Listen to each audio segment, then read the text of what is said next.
साथियों,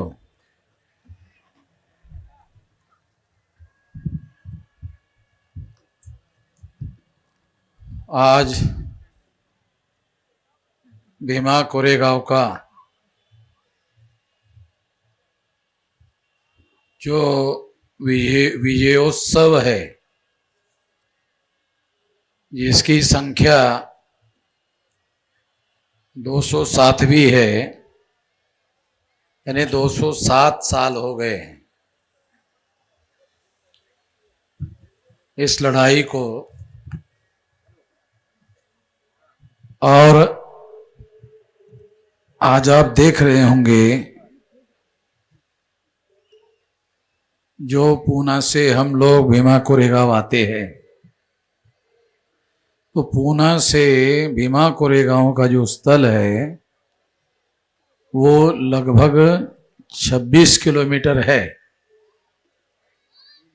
तो दिन भर ये जो 26 किलोमीटर का लंबा क्षेत्रफल है, दोनों क्षेत्र के सड़कें हैं। अगर आप देख रहे होंगे अभी भी, तो वो दोनों सड़कें भरकर जाने वाले लोग जा रहे हैं और आने वाले लोग आ रहे हैं। ये अभी भी ऐसा ही है। मैं वहां स्टेज से देख रहा था, अभी थोड़ा अंधेरा हो गया, मगर लगातार चल रहा है, दिन भर चल रहा है। इससे ये बात प्रमाणित हो जाती है कि भीमा कोरेगांव की लड़ाई का मुद्दा ये जन आंदोलन हो गया है। मगर आज के तारीख में ये केवल यात्रा के रूप में उपलब्ध दिखाई दे रहा है। जन आंदोलन के दिशा में इसे डाइवर्ट करना जरूरी होगा, क्योंकि जब लोग आ रहे हैं तो उन्होंने इस लड़ाई को मान्यता दी है। अब केवल लोगों के समर्थन को आंदोलन में रूपांतरित करने का ही मामला बचा हुआ है। ये करना होगा। कुछ लोगों का मैं भाषण सुन रहा था, तो कुछ लोग कह रहे थे कि भीमा कोरेगांव का दोबारा, जैसे भीमा कोरेगांव में घटना घटित हुई थी आज से 207 साल पहले, उसी तरह का दोबारा घटना हम लोगों को घटित करना चाहिए। मगर मैं आप लोगों को ये कहना चाहता हूं कि परिस्थितियां ऐसा करने की इजाजत नहीं देती है।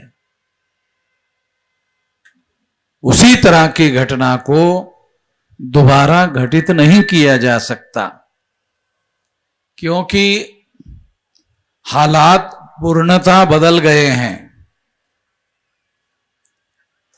26 जनवरी 1950 को जो संविधान देश में लागू हुआ, उस दृष्टिकोण को ध्यान में रखते हुए अगर देखा जाए तो हालात पूर्णतः बदल गए हैं। इसलिए संविधान ने हमारी इच्छाओं, आकांक्षाओं और महत्वाकांक्षाओं को मान्यता दी है, जो 2-3 हजार साल तक पूरी तरह से उन इच्छाओं को, आकांक्षाओं को कुचल दिया गया था।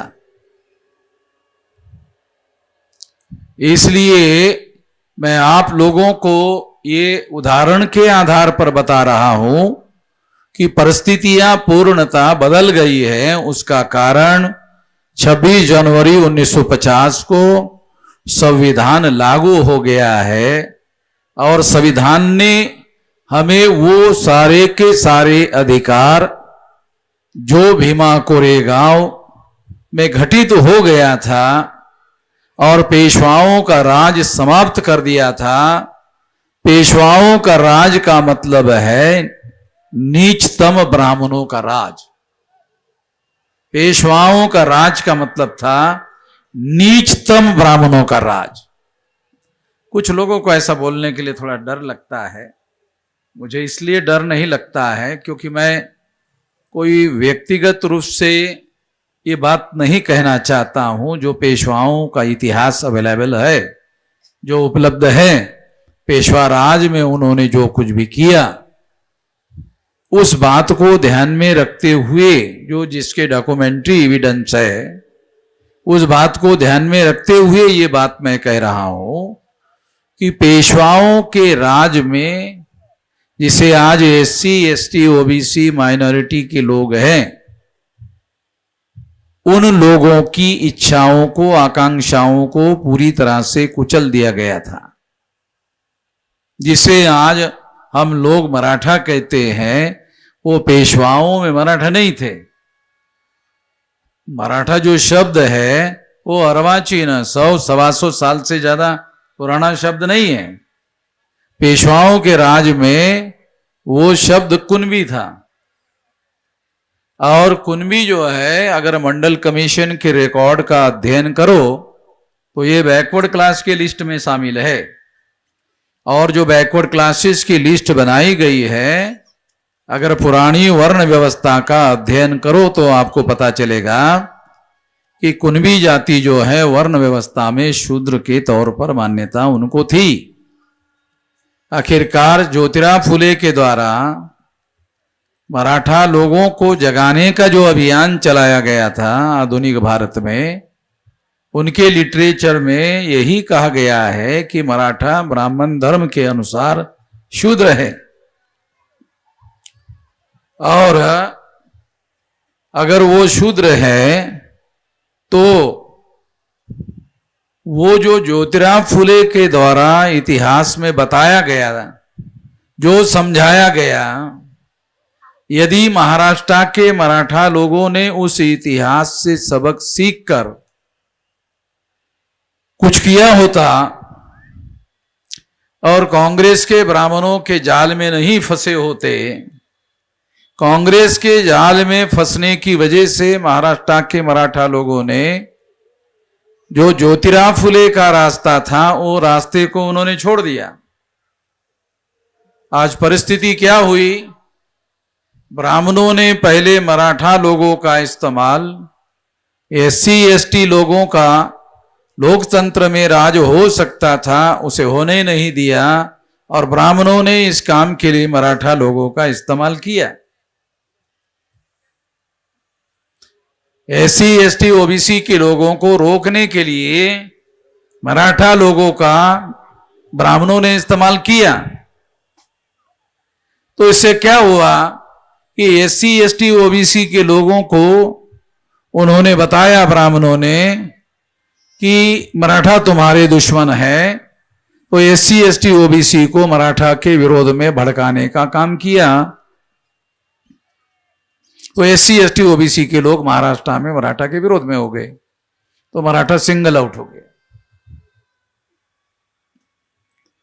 सिंगल आउट होने का नतीजा क्या हुआ? कांग्रेस की सीढ़ी बनाकर जो ब्राह्मणों ने मराठा को सामने करके ये सारा काम किया।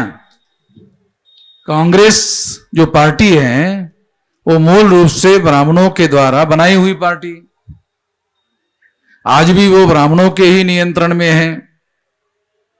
और इस तरह से ब्राह्मणों ने जो कांग्रेस के राज में थे वो मराठा लोगों का इस्तेमाल महाराष्ट्र में करते थे और एससी एसटी ओबीसी के लोगों को सत्ता से दूर रखते थे। अभी उन्हीं एससी एसटी ओबीसी की मदद से दूसरे ब्राह्मण ने मराठा को सत्ता से वंचित कर दिया और महाराष्ट्र में आज के तारीख में मराठा को वंचित करके उनका इस्तेमाल करके ब्राह्मण शास्ता हो गए। पहले तो कांग्रेस के माध्यम से ब्राह्मण लोग इनडायरेक्ट राज करते थे, बीजेपी के द्वारा ब्राह्मणों ने अब डायरेक्ट राज करना शुरू कर दिया। ये जो परिवर्तन हुआ, ये परिवर्तन मराठा लोगों की वजह से हुआ। इसका आत्म परीक्षण मराठा लोगों को करना चाहिए,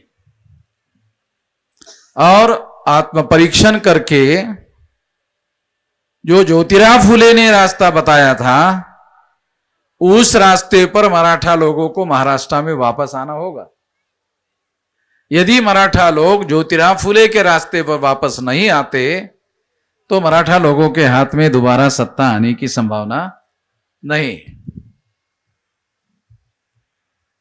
ये जो परिस्थिति में आप लोगों को, शायद आप लोगों ने इसके बारे में गौर नहीं किया होगा, ये मौका है, इस मौके को ध्यान में रखते हुए ये बात मैंने आप लोगों को समझाने का प्रयास किया। दूसरी बात मैं आप लोगों को बताना चाहता हूं कि जो लोग भीमा कोरेगांव दोहराना चाहते हैं, तो भीमा कोरेगांव दोहराने का 50% रास्ता 26 जनवरी 1950 को बाबा साहब अम्बेडकर ने लागू कर दिया। भीमा कोरेगांव दोहराया जा सकता है, मगर उसका तरीका वो नहीं होगा जो आज से 207 साल पहले हुआ था। आपको अभी 26 जनवरी 1950 में जो संविधान देश में लागू हुआ, संविधान ने जो रास्ता बताया, उस रास्ते पर आपको अमल करना होगा। तो भीमा कोरेगांव दोबारा दोहराया जा सकता है। भीमा कोरेगांव दोबारा दोहराया जा सकता है। हालात और परिस्थितियों को ध्यान में रखते हुए हमें अपने रणनीति में बदलाव करना होगा। रणनीति में मतलब क्या है? रणनीति का मतलब क्या है? लड़ाई लड़ने के तरीके बदलने होंगे। लड़ाई लड़ने के तरीके बदलने होंगे। आप लोगों को पहले पढ़ाई लिखाई करने का अधिकार नहीं था, मगर 26 जनवरी 1950 को ये अधिकार लागू हो गया।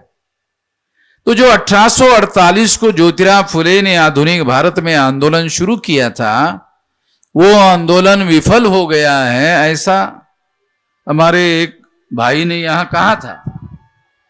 वो आंदोलन विफल नहीं हुआ, वो 50% सफल हुआ, 100% सफल नहीं हुआ।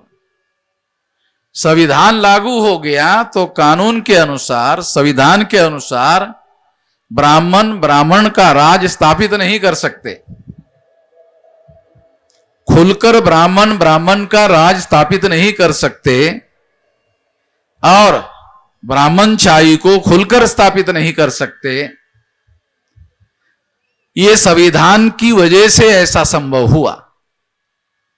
हम लोग संविधान की प्रस्तावना में प्रिएम्बल ऑफ द कॉन्स्टिट्यूशन जो बाबा साहब अम्बेडकर ने लिखा, उसमें लिखा है समता, स्वतंत्रता, बंधुता और न्याय पर आधारित समाज और राष्ट्र का निर्माण करना होगा।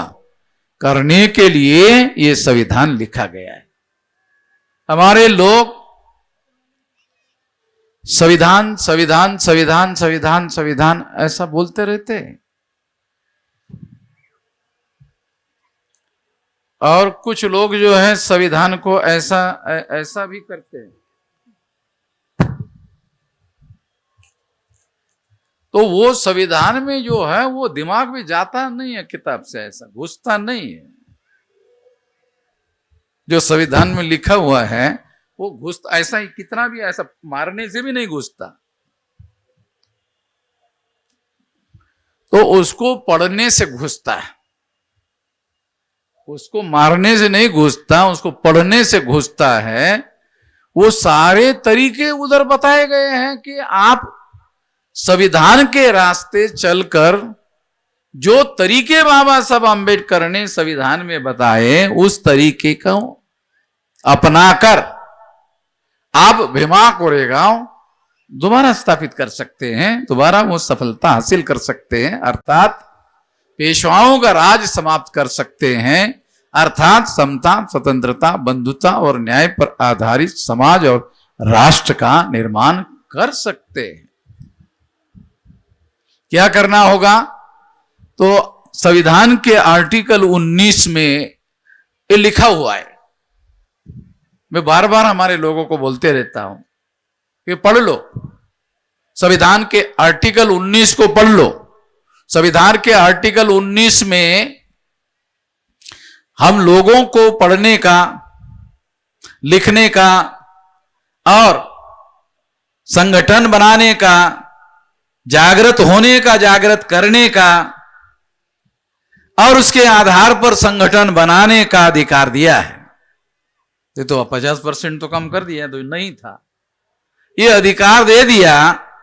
अब जो बदलाव हम चाहते हैं, जो समता, स्वतंत्रता, बंधुता और न्याय पर आधारित समाज और राष्ट्र का निर्माण करने के लिए दूसरा भीमा कोरेगांव करना होगा। बात सही है, करना होगा, मगर वो करने के लिए हम लोगों को इस देश में बहुत बड़ा काम करना होगा। वो भारत के संविधान में बाबा साहब अम्बेडकर ने लिख दिया, वो तरीका लिखा।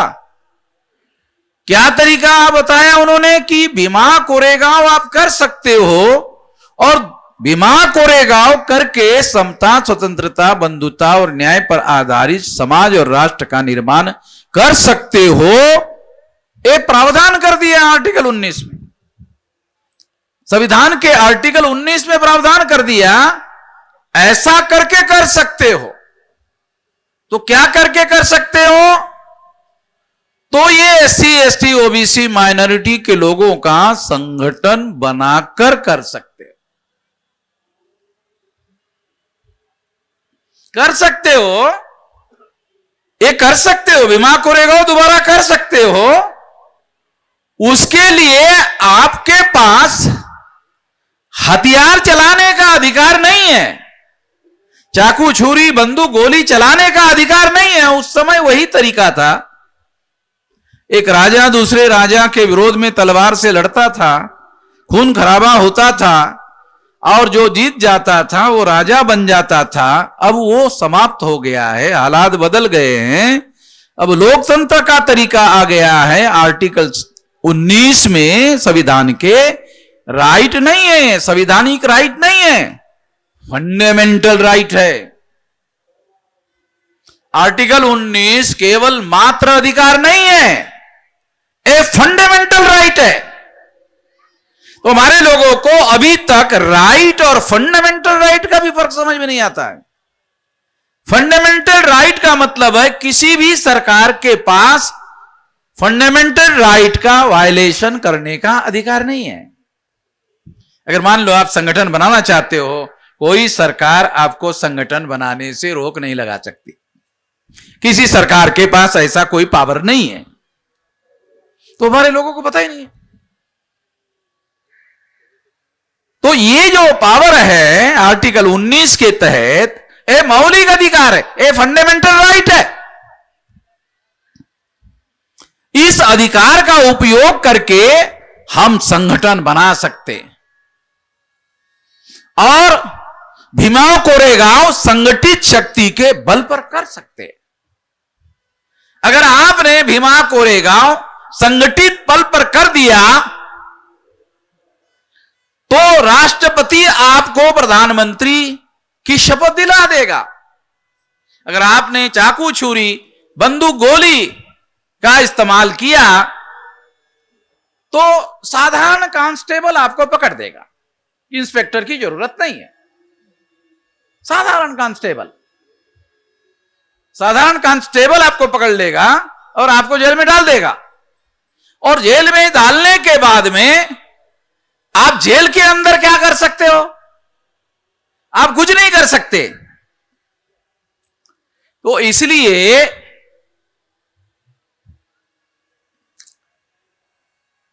जब मुझे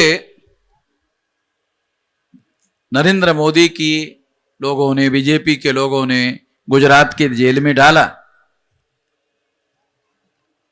तो रात के 3 बजे पुलिस वाले आए मेरे पास, रात 3 बजे, और कहने लगे कि सरकार की बहुत गलती हो गई है। मैंने कहा क्या? आपको अरेस्ट नहीं करना चाहिए था, मैंने कहा क्यों?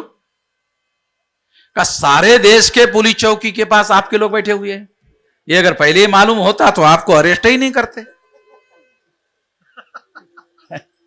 समझ रहे क्या? मैं आपको जो बात पहले समझाया ना, 2-4 मिनट पहले समझा रहा था ना, वो उसका उदाहरण बता रहा हूं। वो रात के 3 बजे मुझे बोल रहा था कि ये आपको नहीं करना चाहिए था, तो दोबारा फिर मुझे अरेस्ट करने के बारे में नहीं सोचा। देखो हमारे लोग, बहुत सारे लोग जो है ना पुलिस के अरेस्ट से डरते रहते हैं, और मेरे पास टेलीफोन आता है, मेश्राम साहब वो पुलिस वाले लेके गए। अरे जाओ जाओ अंदर जाओ और सर्टिफिकेट लेके आओ, तुमको 2-4 दिन अंदर डाल दिया, जाओ एक बार पुलिस के अंदर, चौकी के अंदर या जेल में जाके वापस तो आओ, ज्यादा मजबूत होकर वापस आ जाओगे और तुम्हारे मन में जेल का डर खत्म हो जाएगा, समाप्त हो जाएगा, जाके आ जाओ, कुछ फर्क नहीं पड़ता। तो साथियों, संगठित शक्ति के बल पर हम लोग वो सारा तमाम बदलाव कर सकते हैं। वो संगठित शक्ति निर्माण करने के लिए बाबा साहब आंबेडकर ने मौलिक अधिकार बनाया, संगठन बनाने का, संगठन चलाने का, संचालन करने का। कोई कुछ नहीं कर सकता।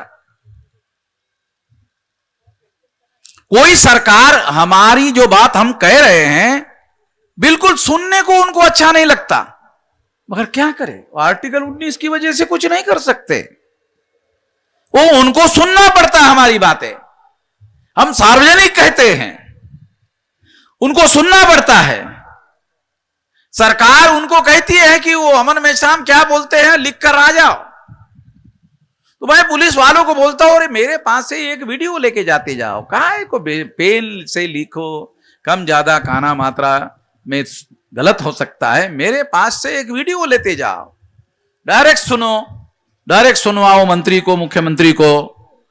तो मैं आप लोगों को यह बताना चाहता हूं कि वो लोग जो हम बोलते हैं उसको सुनना अच्छा नहीं लगता, पसंद नहीं आता, मगर कुछ नहीं कर सकते।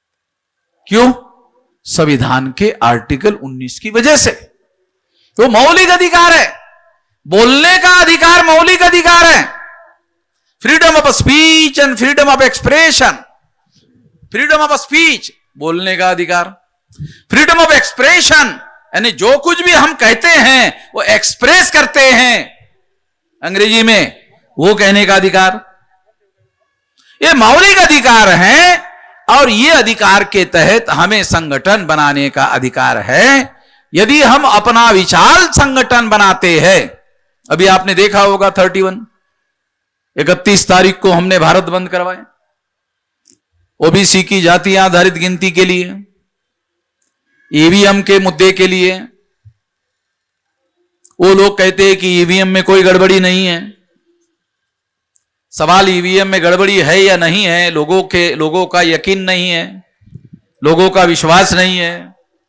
ईवीएम के माध्यम से जो चुनाव हो रहे हैं उस पर लोगों का बिल्कुल यकीन नहीं है, विश्वास नहीं है। तो विश्वास ना होना और वो तरीका बार बार दोहराना, तो इसका मतलब है वो कॉन्शियसली कर रहे हैं, जानबूझकर कर रहे हैं। उनको मालूम है ईवीएम का इस्तेमाल टारगेट करके किया जा सकता है, किसी संगठन को टारगेट बनाकर उसका यूज किया जा सकता है, किसी इंडिविजुअल को टारगेट करके किया जा सकता है, विरोधी पार्टी के किसी नेता को टारगेट करके किया जा सकता है, किसी एकदम जिसने ग्राम पंचायत में भी जिंदगी में कभी चुनाव नहीं लड़ा और जो 2 बार 4 बार एमएलए हो गया उसको भी हरवा सकता है। मतलब काल्पनिक बातें नहीं कह रहा हूं, जितने उदाहरण कह रहा हूं वो सारे के सारे डॉक्यूमेंट्री एविडेंस है हमारे पास। तो ईवीएम मशीन के द्वारा ऐसा करवाया जा सकता है, ऐसा करवाया जा सकता नहीं, ऐसा हो रहा है। तो इसलिए हम लोगों को इसको बदलना है। जैसे ईवीएम का मुद्दा, इसको बदलना है और इसको बदलना है। और भीमा कोरेगांव के द्वारा जो बदलाव किया गया था वो तरीका और अब हम लोग जो तरीका अपनाना चाहते हैं वो तरीका है संगठन निर्माण करने का। यदि आप लोग भीमा कोरेगांव के माध्यम से जो बदलाव लाया गया था, अगर वही बदलाव लाना चाहते हो तो आपके पास रास्ता है। रास्ते बंद नहीं है, रास्ते आर्टिकल 19 के तहत खोले गए और साधारण तरीके से नहीं, मौलिक अधिकार के तरीके से। मौलिक अधिकार का मतलब है किसी सरकार को आपके अधिकार में हस्तक्षेप करने का अधिकार नहीं है। पहली बात, सरकार तो सरकार, सुप्रीम कोर्ट को मौलिक अधिकार में हस्तक्षेप करने का अधिकार नहीं है। अन्यथा हाईकोर्ट और सुप्रीम कोर्ट बहुत बार बार हस्तक्षेप करती है, मगर हाईकोर्ट और सुप्रीम कोर्ट के पास भी मौलिक अधिकार में हस्तक्षेप करने का अधिकार नहीं है, बल्कि सुप्रीम कोर्ट संविधान में ऐसा प्रावधान किया गया है कि जो संविधान के मौलिक अधिकार हैं उसकी रक्षा करने के लिए सुप्रीम कोर्ट को पहल करना चाहिए। ऐसी व्यवस्था है। हस्तक्षेप तो रोकने के लिए तो दूर की बात है, सुप्रीम कोर्ट को यह पावर दिया गया, संविधान में यह प्रावधान दिया गया कि सुप्रीम कोर्ट संविधान के मौलिक अधिकारों में अगर सरकार हस्तक्षेप करती है तो उस हस्तक्षेप को रोकने का अधिकार सुप्रीम कोर्ट और हाई कोर्ट के पास है। इसका मतलब है ये जो मौलिक अधिकार है और उसमें सबसे बड़ा मौलिक अधिकार है आर्टिकल 19, क्योंकि जितने भी मौलिक अधिकार हैं वो संगठित शक्ति के बल पर लागू किए जा सकते हैं। अगर सरकार के मेहरबानी पर छोड़ दिया जाए तो लागू नहीं होंगे। अगर आप संगठित बल पर लागू करना चाहते हैं तो आपके पास संगठित शक्ति चाहिए, और संगठित शक्ति चाहिए तो संगठन निर्माण करना होगा। मैं अपनी उम्र के 19वें साल से इस संगठन निर्माण करने के काम में लगाया हूं। काशीराम जी ने अपनी पूरी जिंदगी इसमें लगा दी, खापड़े साहब ने इसमें पूरी जिंदगी लगा दी।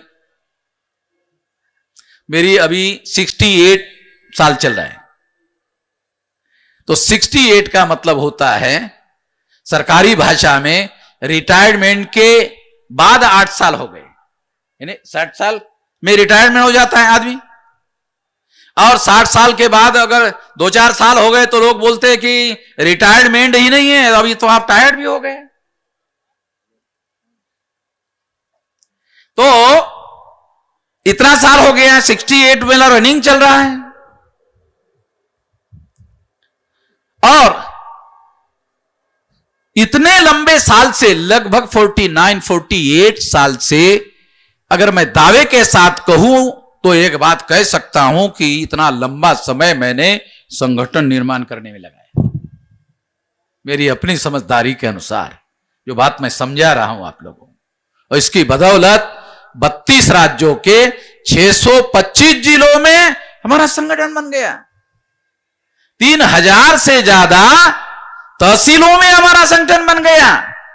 2030 तक हमारा टारगेट है 6 लाख गांवों में संगठन बन जाएगा। तो आप लोगों को जो दूसरा भीमा कोरेगांव करना चाहते हो किया जा सकता है, उसकी पूर्व शर्त है संगठित शक्ति का निर्माण करना। यदि आप संगठित शक्ति का निर्माण करते हो तो भीमा कोरेगांव दोबारा किया जा सकता है, जिसमें किसी प्रकार के हथियार का, चाकू, छुरी, बंदूक, गोली का इस्तेमाल करने की कोई जरूरत नहीं है। संगठित शक्ति का उपयोग करो, संगठित शक्ति का निर्माण करो और संगठित शक्ति का उपयोग और प्रयोग करो। अब 31 तारीख को हमने भारत बंद करवाया और 2030 तक 6 लाख गांव में भारत बंद हो जाएगा, और 2030 तक इस देश के 60% से ज्यादा लोग हमारे आंदोलन और संगठन के बारे में जानकारी रख लेंगे और उसके समर्थन में खड़े हो जाएंगे। अगर आप लोग अपने अपने जिले में संकल्प कर लो, 500-600 जिलों में अगर आप संकल्प कर लो और केवल 600 लोग संकल्प कर ले, ज्यादा लोगों की जरूरत है। मैं तो अकेला हूं ना, मैं तो 625 जिलों में संगठन खड़ा किया। तो अगर एक जिले में एक आदमी संकल्प कर ले तो साल भर में 365 दिन में अपने लोकसभा चुनाव क्षेत्र में और अपने जिले में जितने गांव हैं सारे गांवों में कमेटी बना सकता है एक आदमी। 2, 3, 4, 5 नहीं, एक आदमी। मगर वो आदमी कौन होना चाहिए? संकल्प करने वाला होना चाहिए। संकल्प करने के लिए क्या करना होगा कि ये अपने जिले के सारे गांव में संगठन खड़ा जब तक नहीं होता है तो परिवार की जिम्मेदारी मेरे घर के लोग देखेंगे। तो इतना करना है, परिवार की कोई जिम्मेदारी नहीं भी।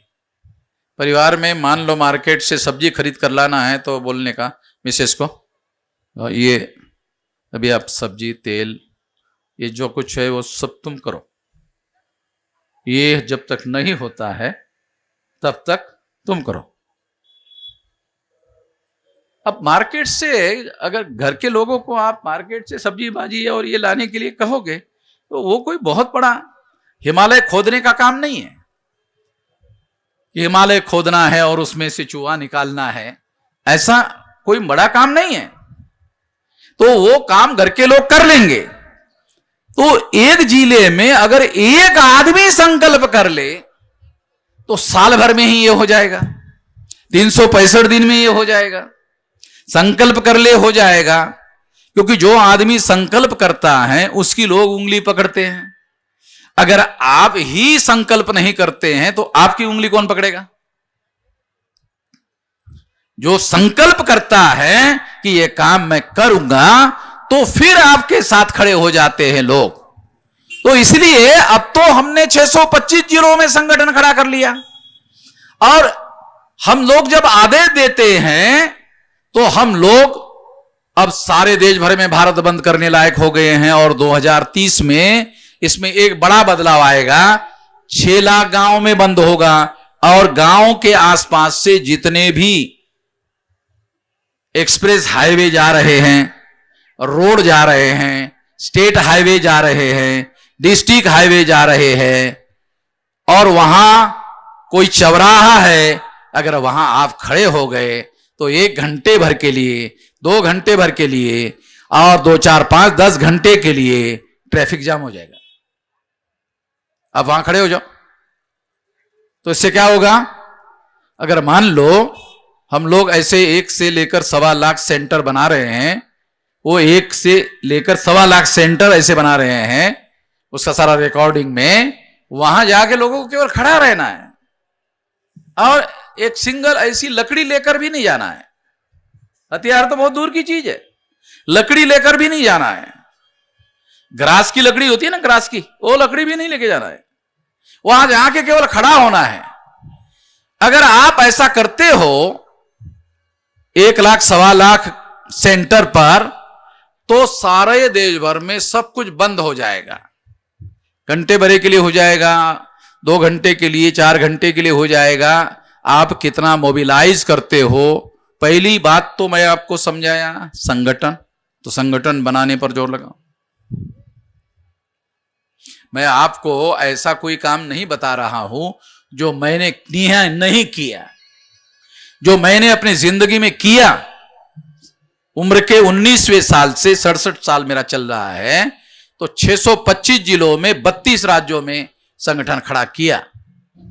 जहां की लैंग्वेज मुझे नहीं आती अभी पूरी, वहां जाकर भी संगठन खड़ा किया। और इस तरह से लोग काम करने के लिए तैयार हो गए। वहां के लोग अपने गांवों में जाकर संगठन खड़ा कर दे। तो उनको ऐसा करने के लिए जो जानकारी चाहिए, जो ज्ञान चाहिए, जो अनुभव चाहिए, जो कुछ भी उसको चाहिए, सब कुछ मैं उनको देने के लिए तैयार हूं। क्योंकि ये लगेगा उनको मेरे पास है वो सारी, क्योंकि मैं वो किया, जो किया वो मेरे पास जानकारी भी है, अनुभव भी है, सब कुछ है। तो वो उनको उपलब्ध कराया जाएगा, वो कर सकते हैं। ये महाराष्ट्र में 42-44 हजार गांव है, तो इस साल भर में हो जाएंगे ये सारे गांव कवर। और अगर ये हो गए तो आप 44,000 गांवों के चौराहे पर बंद कर सकते हैं। और बंद करने का हमको क्या शौक है क्या? नहीं, शौक नहीं है। तो जो अखबार वाले, मीडिया वाले हमारी खबर नहीं छाप रहे, तो इससे क्या होगा? हमारी बात लोगों तक पहुंचेगी नहीं। तो अगर हमने 44,000 गांवों में बंद कर दिया तो क्या होगा? ट्रैफिक बंद हो गया तो जो गाड़ियां सड़कों पर रुकेगी वो बोलेंगे यार क्या हो गया? अरे वो कोई मामन मेश्राम है, उन्होंने ये महाराष्ट्र में बंद कर दिया है, ये क्या कहना है? ये पर्चे ऐसा, बोलो उनके लड़के आए थे, पर्चे में ऐसा ऐसा लिखा है, इसके लिए ऐसा ऐसा उनका मांग है। तो हमारी मांग पहुंच गई उनके पास में, हमारी बात पहुंच गई। ने जो अखबार वालों ने, टीवी वालों ने हमारी खबर को ब्लैकआउट किया, तो उनके पास ब्लैकआउट करने का अधिकार है। वो हमारी खबर नहीं छापते मतलब ब्लैकआउट कर रहे हैं। दूसरा, झूठी खबर छापते ब्लैकमेल कर रहे हैं। उन लोगों की तमाम खबरें छापते हैं, तो वो ऐसा कर रहे हैं। हमारी बड़े बड़े कार्यक्रम हम करते हैं मगर उनकी कोई खबरें जो है वो देता नहीं है। तो इसलिए इस बात को ध्यान में रखते हुए हम लोगों को अपनी रणनीति में बदलाव किया जाना चाहिए था। वो हमने किया। तो 6 लाख गांवों का संगठन 2030 तक खड़ा किया जा सकता है। आपको अपने अपने जिले में अपना अपना काम करना है। मैं ये नहीं कह रहा हूं कि आपको 36 राज्यों में काम करना है। मैं आपको अपने राज्य में काम करने के लिए कह रहा हूं। मैं आपको अपने जिले में काम करने के लिए बोल रहा हूं। मैं ये नहीं कह रहा हूं कि मेरी जिम्मेदारी निभाने का काम आप करो। मैं ये कुछ भी नहीं कह रहा। मैं कह रहा हूं आपके जिले में आपको करना है। अगर तहसील में हमारे कोई कार्य करता है, वो तहसील के लोगों को तहसील में अपना काम करना है। अगर तहसील में काम करना है, अगर आप ऑफिस में जाते हो, आपके पास मोटरसाइकिल है, तो एक नौजवान आदमी जो कॉलेज में जा रहा है, पढ़ रहा है, उसको पीछे बिठाओ, उसको ऑफिस में लेके जाओ। ऑफिस में लेके जाने के बाद ऑफिस में आप पहुंच गए, उसको कहो ये मोटरसाइकिल लेके जाओ। ये मोटरसाइकिल 5:30 बजे ऑफिस वापस में आना चाहिए। ये आसपास के जो जितने गांव में जाओ, मीटिंग करो, लोगों को बताओ, लोगों को समझाओ, जो मैं तुमको समझाया, तुमको ट्रेन किया, जाओ लोगों को तैयार करो, कमेटियां बनाओ। 1 महीना अगर किया ना, वो सारे तहसील में पहुंच जाएगा। कोई भी चीज प्लानिंग बनाकर करोगे तो आपका लक्ष्य पूरा होता है। कोई भी उद्देश्य पूरा करना है तो उस उद्देश्य को पूरा करने का प्लानिंग होता है, और प्लानिंग को अमल करने का काम करोगे तो वो काम पूरा होता है। ये काम आपको करना होगा। तो ये काम अगर आप करते हो तो मैं आपको बता रहा हूं कि ये 2030 थोड़ा ज्यादा लंबा है, इतना भी समय लगने वाला नहीं है। मगर आप अगर शिथिलता बरतते हो, अगर आपके अंदर थोड़ा शिथिलता है, तो इसकी वजह से इसको ज्यादा समय लगता है। मगर आज हम लोग बहुत बड़ा विशाल संगठन खड़ा कर चुके हैं। उस संगठन का उपयोग और उपयोग किया जा रहा है, और इस बात को सफलता की गारंटी माना जा सकता है। आपके लिए अनुकूल वातावरण हो चुका है, और इस अनुकूल वातावरण का आप लोगों को परिवर्तन करने के लिए उपयोग करना है। यदि आप ऐसा करते हो तो जो भीमा कोरेगांव के द्वारा किया जा चुका वो काम संपन्न हो सकता है। तो पहले संगठित शक्ति का निर्माण करना होगा, और फिर संगठित शक्ति का उपयोग और प्रयोग करना होगा। ऐसा करने से भीमा कोरेगांव का रेपुटेशन हो सकता है। इसके अलावा कोई विकल्प नहीं है। कोई अन्य विकल्प अगर आप अमल में लाने की कोशिश करोगे, जोर जबरदस्ती से करने की कोशिश करोगे, तो जोर जबरदस्ती से ये काम नहीं हो सकता, और ये काम नहीं किया जाना चाहिए। ये बात आप लोगों को ध्यान रखना चाहिए। आखिरी बात मैं दोबारा एक बात रिपीट करना चाहता हूं, वो ये है, ये भीमा कोरेगांव ये बीजेपी की सरकार ने पब्लिसिटी की है। आप देखो थोड़ा पब्लिसिटी, उसमें दिखाया गया है शौर्य दिन। शौर्य दिन नहीं है, विजय दिन है। क्योंकि जब विजय होता है, शौर्य किस लिए होता है? शौर्य दिखाने के लिए होता है क्या? शौर्य जो है विजय के लिए होता है। विजय लक्ष्य है, विजय उद्देश्य है, विजय मकसद है। उसके लिए हमारे पुरखों ने जान देकर, कुर्बानी देकर के विजय हासिल करने का काम किया। तो विजय है महत्वपूर्ण। विजय की वजह से बदलाव हुआ। जो लोगों ने रोक के रखा था परिवर्तन को, वो विजय की वजह से परिवर्तन हुआ। तो विजय दिन है, शौर्य दिन नहीं है। यह बहुत सारे जगह पर सरकार के द्वारा जो पब्लिसिटी की गई है, बीजेपी की सरकार है, और बीजेपी की सरकार केवल बीजेपी की सरकार नहीं है, ब्राह्मण भी मुख्यमंत्री है। वो मुख्यमंत्री यहां पब्लिसिटी कर रहा है और उसमें लिख रहा है शौर्य दिन है। वो जो ऊपर लिखा उसमें भी शौर्य दिन ही लिख दिया, उसमें भी शौर्य दिन ही लिखा। शौर्य दिन नहीं है, विजय दिन है। क्योंकि उसको मालूम है अगर विजय विजय विजय की चर्चा होगी तो फिर पराजय की भी चर्चा होगी, कि कौन विजयी हुए, कौन पराजित हुए। तो बातें सामने आएगी कि पेशवा पराजित हुए, तो फडणवीस तो पेशवा खानदान का है, तो दुख तो होता है ना। चाहे 207 साल पुराना दुख हो, मगर दुख तो होता है। जब 207 साल पुराना जख्म है और वामन मेश्राम उसको ऐसा ऐसा कर रहा है, ऐसा, तो दुख तो होगा ना भाई। खुजली कर रहे हो ना हम लोग, थोड़ा खुजा रहे तो दुख तो होगा ना। तो इसलिए ये बात वो रोकने की कोशिश कर रहे हैं हमारे लोगों को। जो लोग हैं, अभी मैं कहना नहीं चाहता हूं, क्योंकि हमारे लोग ज्यादातर जो लोग हैं बददिमाग लोग ज्यादा है, दिमाग का काम कम करते हैं, दिमाग से काम कम लेते हैं। अगर उनको बोलो कि थोड़ा कबड्डी खेलो, मारपिटाई करो, हाँ ऐसा कम अच्छा है। मतलब मूवमेंट के नाम पर उनको मारपिटाई पसंद आती है, उनको अच्छा लगता है। दलित पैंथर का जो स्टाइल है, तो उससे सफलता। बाबा साहब आंबेडकर की तो ये स्टाइल नहीं, तो दिमाग की स्टाइल थी। दिमाग का उपयोग करना होगा। बाबा साहब आंबेडकर का जो तरीका था वो दलित पैंथर स्टाइल नहीं था। यहां कुछ लोग पुराने दलित पैंथर के लोग हो सकते हैं, दलित पैंथर के प्रति अनुकूल लोग हो सकते हैं, मगर बाबा साहब आंबेडकर का तरीका जो है वो दलित पैंथर का तरीका नहीं था, वो दिमाग का तरीका था। एक अकेला आदमी होकर वो केवल दिमाग के बल पर सफल होने में कामयाब हुए। तो हम लोगों को दिमाग के तरीके का इस्तेमाल करना चाहिए। दिमाग का ही तरीका है जिसके आधार पर हम संगठन का निर्माण कर सकते हैं, और दिमाग का ही तरीका है संगठन का उपयोग और उपयोग करके बड़ा बदलाव कर सकते हैं।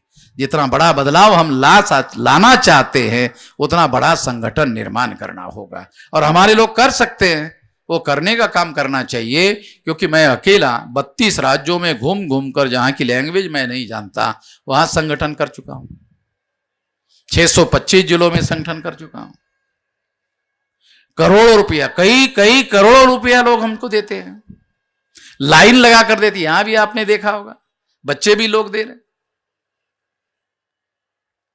तो लोग इसलिए दे रहे हैं, लोग जो चाहते हैं वो हमसे करवाना चाहते हैं, और उसके लिए साधन संसाधनों की जरूरत है।